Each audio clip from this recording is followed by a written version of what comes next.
विधायक दल की बैठक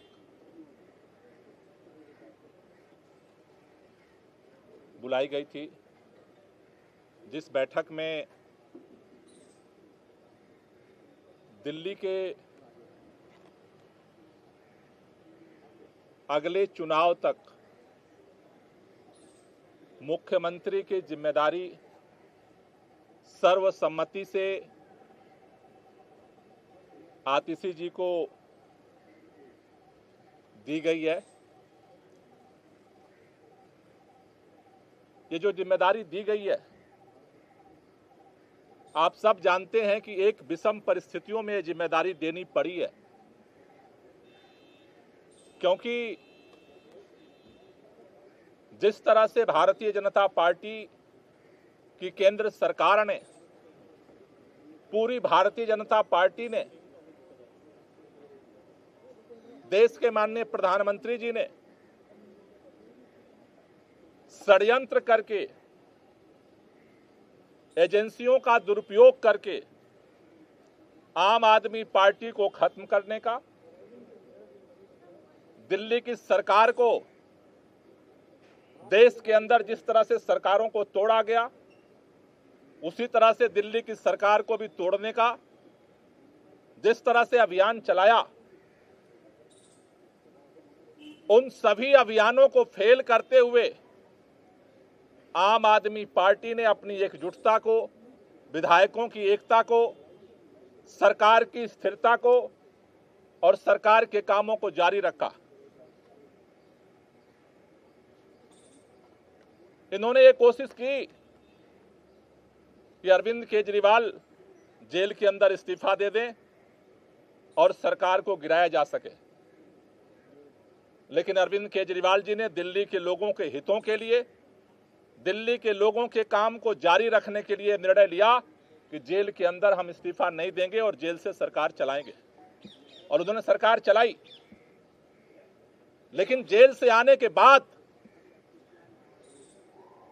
उन्होंने निर्णय लिया कि जिस तरह से अरविंद केजरीवाल की जो सबसे बड़ी ताकत है, ईमानदारी की ताकत, उसी ईमानदारी की ताकत से अरविंद केजरीवाल जी ने दिल्ली के लोगों के लिए वो काम किया जो आज तक इतिहास में भारत की कोई राज्य सरकार नहीं कर पाई।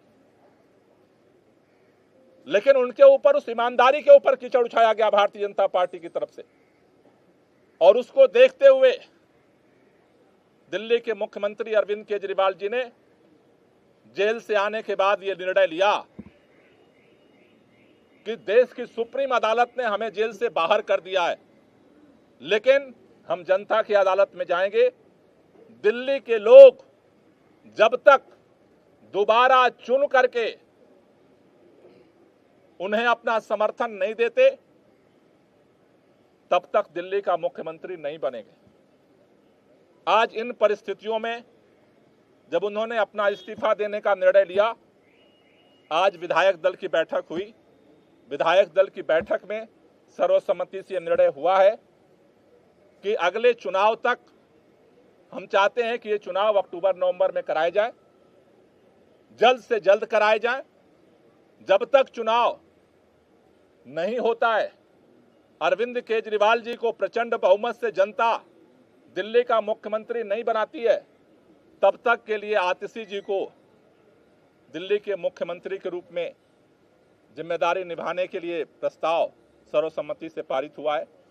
आतिशी जी को दो जिम्मेदारी मुख्य तौर पर सभी विधायकों की तरफ से दी गई।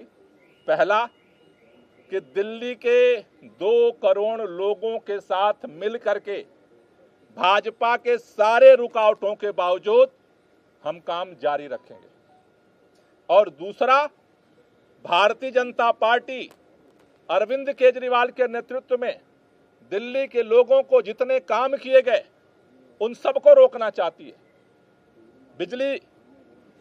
फ्री बिजली रोकना चाहती है, फ्री पानी रोकना चाहती है, स्कूलों को खराब करना चाहती है, मोहल्ला क्लिनिक बंद करना चाहती है, महिलाओं की यात्रा को रोकना चाहती है, बुजुर्गों की तीर्थ यात्रा को रोकना चाहती है। अभी हमने देखा बुजुर्गों की पेंशन रोक दिया 5 महीने तक।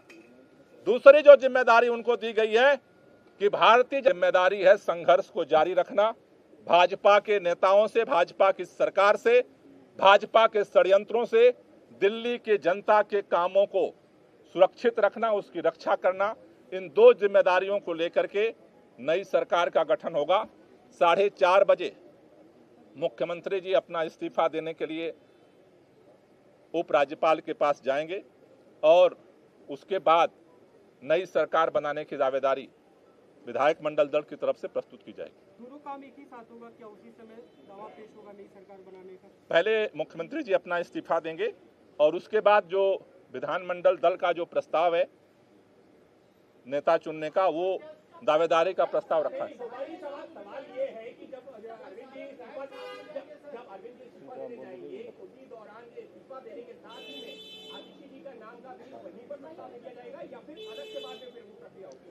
देखिए, ये दोनों प्रस्ताव अरविंद केजरीवाल जी पहले अपना इस्तीफा देंगे और इस्तीफा देने के बाद जो नई सरकार गठन की दावेदारी है वो भी प्रस्तुत की जाएगी।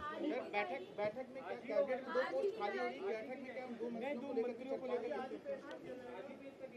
आज ही प्रस्तुत किया जाएगा। आज ही इस्तीफा भी प्रस्तुत किया जाएगा और नए सरकार गठन के लिए दावेदारी भी प्रस्तुत की जाएगी। जहां तक नए मंत्रिमंडल की बात है, उसके बाद जो है पार्टी बैठ करके उसके लिए निर्णय लेगी।